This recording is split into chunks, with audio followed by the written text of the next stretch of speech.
Happy Monday, everyone. I'm Renee McLaughlin, and I am excited to be here with you this afternoon. So on this particular live, I'm going to be doing our Move of the Week, but this week is going to be just a little bit different Move of the Week than what I usually do. Usually it's something to tighten and tone, right? It's one of those kinds of moves. Today, that's not what we're going to be doing. Instead, we are going to be learning my favorite release your sore back and hip move.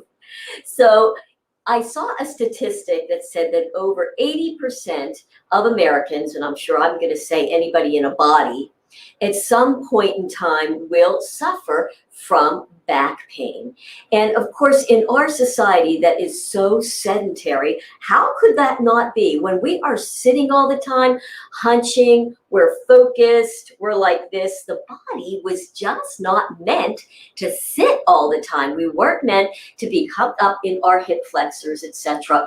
And so we end up with lower back issues, or we end up with neck and shoulder tension. It just depends on where it is. But I decided to do this one today mainly because I ended up with some pretty bad lower back and hip pain right here. So I thought, well, let me share with you some of the moves that I do when I have this kind of hip pain. Now, here's something else that's really interesting. There's lots of reasons that we can end up with back pain, some that I just mentioned, but here's one that you might not have always realized, and that is a lot of times stress and emotional stress can really cause back pain, neck and shoulder pain, our backs to go out. So it's kind of like, oh my goodness, what happened? All I did was just bend over to pick up the groceries and boom, I've got back pain. I threw my back out. And we never really go back and say, now, I've done that for like how many times? How come in that moment did I throw my back out?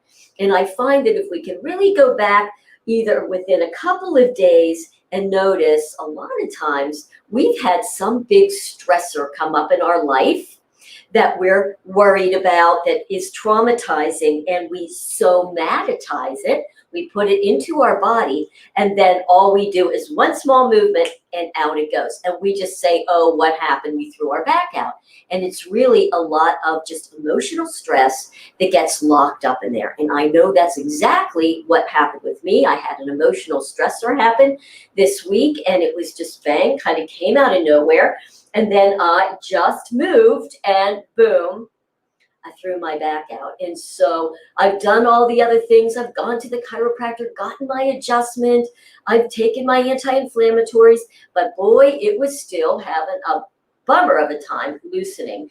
And so I've been working with my energy software system called the Life Systems, which really helps us assess and get clear about what our emotional stressors are, and then it really helps us release. And as I've continued to release it at an emotional level, my soma, my body, has been able to release it as well. So today I did just this great gentle somatic yoga class, and my clients were just blown away. We all loved it. It was such a good class. Just so you know, I'm going to have it up on YouTube tomorrow, so for a full class. So if you are in back pain, or if you ever have it, that'll be one to put in your toolbox, and I'll link to it as soon as it is up and ready. All that to say, you're ready. I'm going to share with you this particular gentle somatic yoga flow that can really help you release your lower back. All right, so I want you to think about when we do this. Let's say if you're doing T-tap and familiar, or any kind of yoga where we do like cat, and cow, or cat and cow. I'm not sure which one it is because I don't really do yoga. But this, right, the curl and the scoop, the curl and the scoop. It's going to be that kind of a movement, but it's very specifically done on the floor, and we do it very slowly, and we utilize the breath along with it. And what we're going to be doing is going very gently and slowly with the movement, slowly release out, completely relax between each part, and then go again. That's how we retrain the brain to release these tightly held muscles and maintain that release. So that's the whole idea of it. It's called a pandiculation. And this is what you're going to do. I'm going to roll myself all the way down. So it is done, as I said, on the floor. Let me make sure I come out to here so you can see. All right, so you want to just begin by completely relaxing as much as you can. The brain works the best when it's relaxed. Did you ever notice that? When you get stressed out all of a sudden, like you can't think, you get brain fog, you make poor decisions. So it's really important to completely relax so that the brain can relearn and we can shift our nervous system into a relaxed state. So I tend to do a nice kind of long, slow breathing. The breathing for this move, I'll just share, it's a great way to start, is I'm going to breathe in through my nose and I'm going to draw that air down into the belly. This is the big belly kind of move. So I'll relax these muscles here. Allow yourself to have a big belly, okay? I like to visualize this as a balloon. So I am bringing air. What do? We pull air into the balloon expands, and then as we exhale, the balloon goes in. So I like to say that because we don't all breathe in that way. So a great way to start is just to put your hands down here on that lower belly. Take a nice deep breath in through your nose, expand the belly balloon. So you can see my hands rise up and separate a little bit. Rib cage expands. And then on the exhale, and I like to do it through my mouth as though I'm blowing out through a straw. So it's creating resistance on the exhale. That way you can exhale really slowly. So I'm already up, and now I'm gonna. And what happens as I do that, you can see my hand goes down, the air goes out of my balloon, my rib cage draws together and draws down a little bit, and that's what we're gonna do for this kind of breathing.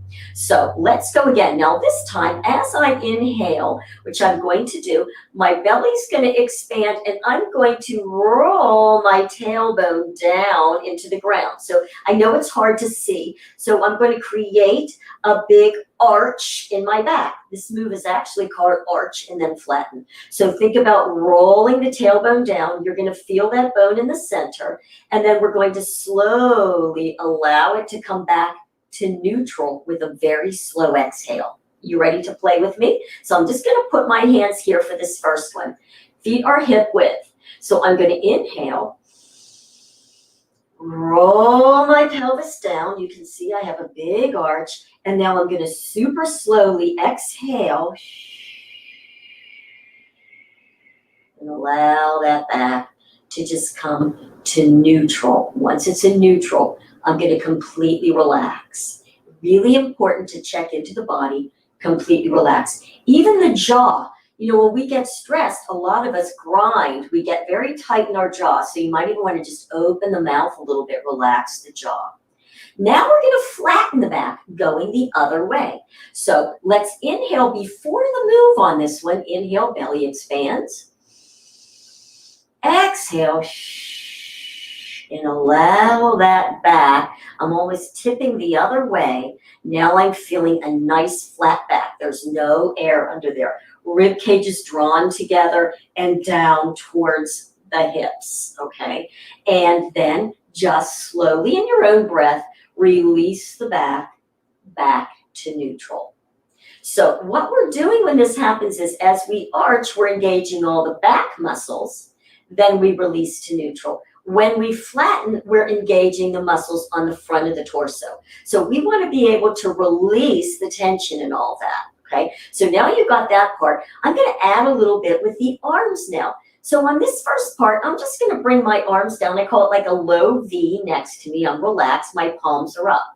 So when you think about when you arch in like a cat-cow, you arch, right? And the shoulders draw back and the chin lifts a little bit. So I want you to think about that as you arch. You're going to roll the shoulders out, palms this way, and lift the chin. So the whole back is going to be activated. So are you ready? Let's do it together. So inhale into your belly. Allow the tail to roll down. Shoulders roll back, my chin lifts, I'm feeling all the muscles in my back, and now I'm going to slowly exhale just to neutral. Shoulders come back, chin drops.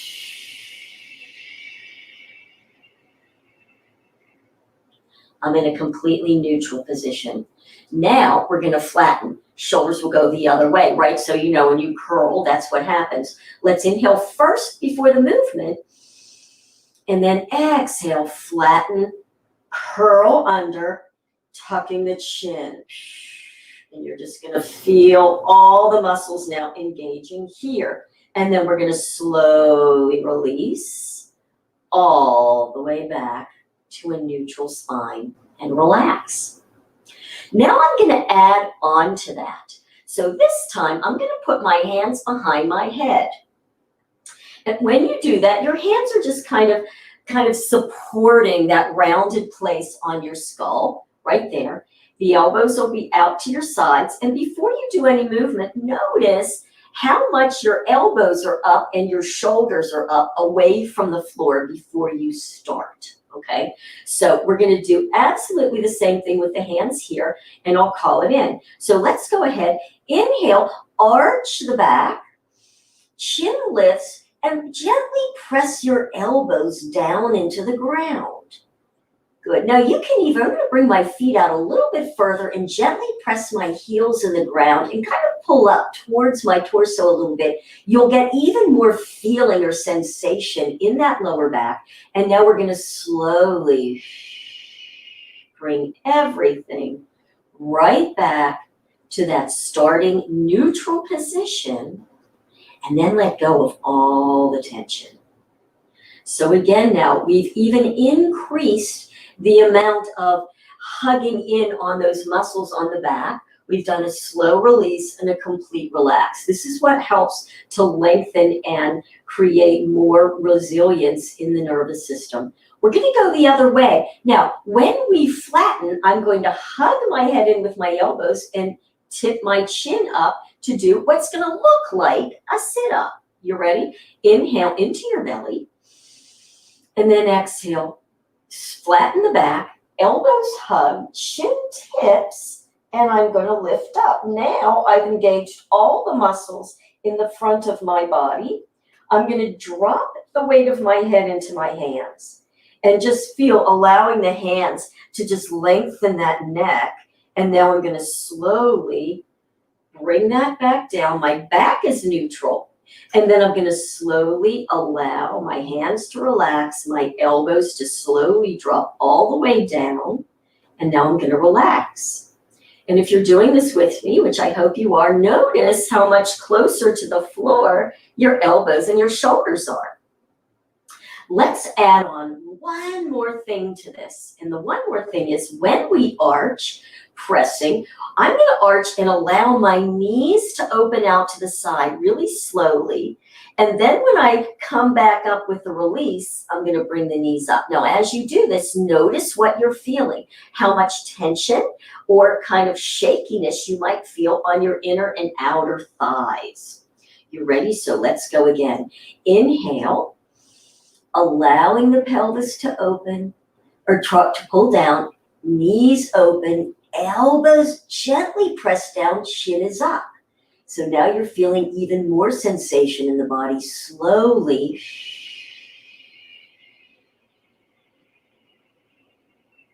Knees slowly come up as the back comes to neutral. Upper body completely relaxes. Now let's flatten. You ready? Inhale. Exhale, flatten. Hug the head. Tip the chin up. Drop your head weight into the hands, lengthening the top neck, and then draw all the way down. Now, my back is now neutral. I can kind of feel my tailbone there. I'm going to kind of hug my elbows in towards each other just a little bit and slowly allow them to roll all the way back out and completely relax. So that movement is called arch, flatten, and curl. And it is designed, again, as I said, to hug in, pandiculate, release all the muscles in the whole back of your body and release them in the front of the body. So once you start to do that, it's just a beautiful movement to really help you with that lower back. Now, something that's really interesting is a lot of times we think that if we're feeling something in our low back, that it's always coming from the back. And what I have since learned is not necessarily. Actually, a lot, I don't want to say most of the time, but a lot of the time, it's actually coming from up in the top neck and shoulders. So the body works as a whole, and a lot of times we hold our tension up here. When we get tense, if you ever notice, all the energy in our body tenses up. We tense up like this. When we pull up like this, we're going to pull in that back. And it just so happens that a lot of times that's actually the end point where we feel our tension and our pain. So relaxing up here, doing the movement that I just showed, we're working that full torso to release that tension. So I hope that this is helpful. I'd love for you to try it, do it, whether you're in pain or not.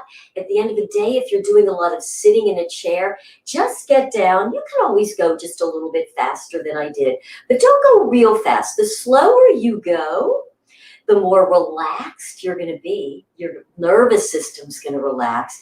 That slow, deep breathing will absolutely help you relax the nervous system, relax all that mind chatter. The mind will follow the breath into the body, and you can really, I think you'll be amazed at how good you feel afterwards and how that will really help to keep your back, neck, and shoulders feeling great. And if you found this helpful, again, when I actually upload that full class, I'll give a link I'd love for you to have it in your toolbox, to give it a try. It was just absolutely amazing, and I know that it can be just so healing for you. All right, thank you so much. Thanks, Margie, for being on. I am doing better. I'm doing great, actually, and I appreciate that, and I'm giving that right back to you. Oh, I know one other thing. I know that a lot of people, there's 2 questions that I might get asked. Let me see if I can answer them now for you. Sometimes people ask, can you do this in bed?